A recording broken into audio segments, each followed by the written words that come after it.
Every time I go to Value Village, I love scouring their bedsheet section, and I stumbled upon this really pretty purple bedsheet. And immediately, as soon as I saw it, I knew exactly what I was gonna make.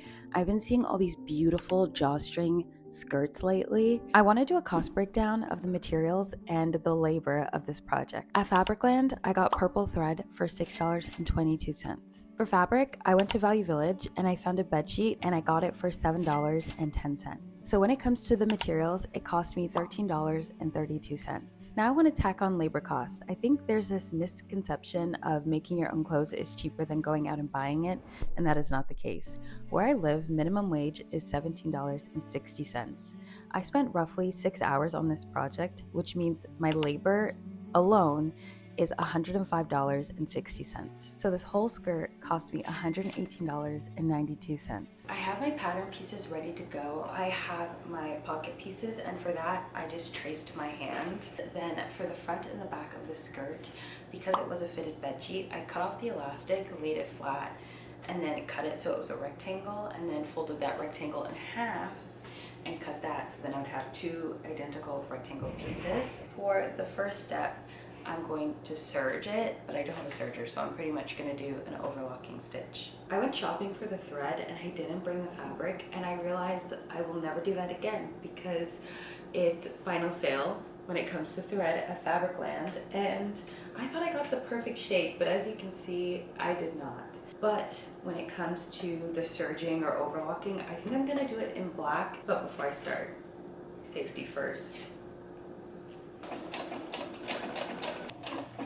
An hour into sewing, I smelt something burning or like a weird scent coming from my sewing machine.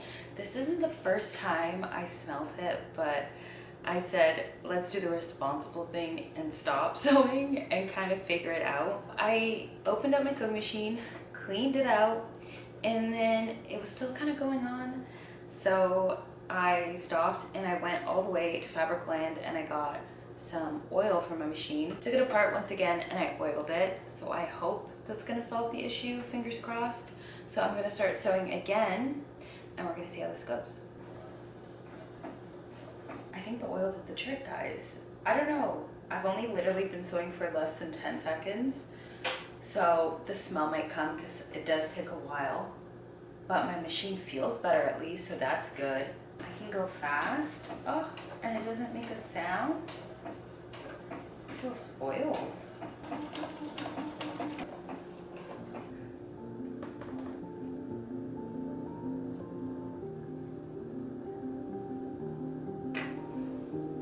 I'm gonna attach the pockets and call it a night. It's 6:16 and I feel like most of my day was catered to the skirt, and that's not done, and the things I need to do are not done. So I'm going to attach the pockets and then top stitch them, and then we're done.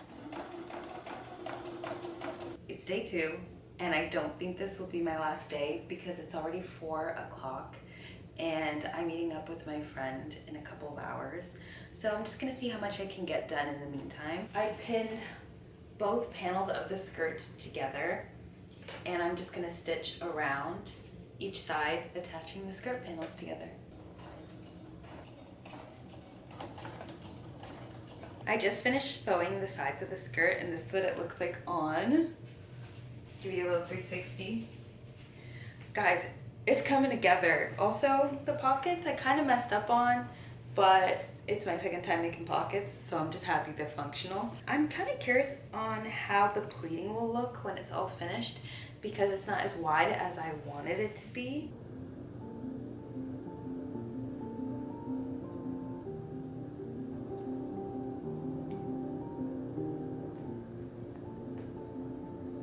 Today's day 3 and hopefully the last day of this skirt. I don't have a lot to do, just 3 things, like the loops for the drawstring itself, which that might be a little annoying because I don't have fabric long enough, so I have to cut them in strips and then sew the strips together before even curating the drawstring. And then I have to hem it. Never been good at hemming things, so we're gonna see how that goes. I purposely made the skirt much longer than I need it to be so I can try it on and then hem it. Guys, we're at the home stretch, okay? We're at the drawstrings. So this is my game plan. I have 2 sets of long fabric that I cut out, and what I'm going to do, straight stitch it, so it's one long piece, and I'm gonna make 2 of those for each side. And then I'm gonna fold it in a way where all the raw edges are concealed, and I think that will be the perfect drawstring. These look so uneven. I didn't realize how bad my cutting job was. I may have to go back and do something about that. I had to pull up the ironing table because I think it will just make the drawstring so much more seamless, especially because I didn't realize how jagged I ended up cutting everything. But I would also like to take this time and say that I kind of remembered one of my faults when it comes to sewing, which is I like to rush things because I'm really excited about the finished garment, and that causes me to have a horrible garment because I'm rushing. So I know we're near the end of this project, but I'm gonna try to take my time and make what's left as perfect as I can, but also use this time to kind of remind myself that for the next project, I have to go slower. I think also because the last project I did was this beautiful blue dress. I hope you guys seen that. If not, you should. The dress came out stunning. But because I was a pattern tester, I was going so slow and making sure that everything was right. And my dress came out beautifully. And I have to remember that when I go slow, I get a beautiful garment. I tried it on, and guys, it looks so freaking good. I folded it in half, and then I'm gonna cut the bottom to make it a little shorter so I can hem it. Guys, we are one more step away from finishing the skirt. So this is what I'm gonna do in order to hem it. I'm really lazy when it comes to hemming things. So this is my plan. I'm gonna overlock it using this foot, and then I'm going to roll over that edge and then just do a straight stitch, and that will be it. I don't know if I'll roll it over twice. We'll see how I feel, but that's how I'm gonna do it. And in the next clip, you'll see how the skirt turned out. And this is how it turned out. Guys, can you believe this used to be a bedsheet? Because I can't.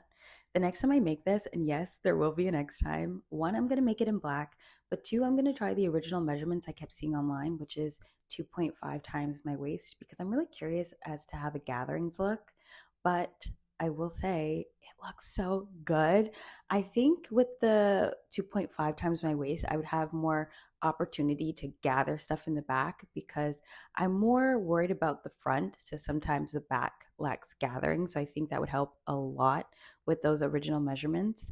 But if you're new here, make sure to subscribe because I make a lot of videos similar to this one. And if you're not new here, thank you again for watching my video. It was so nice to see you guys again. And I'll catch you in my next one. Bye.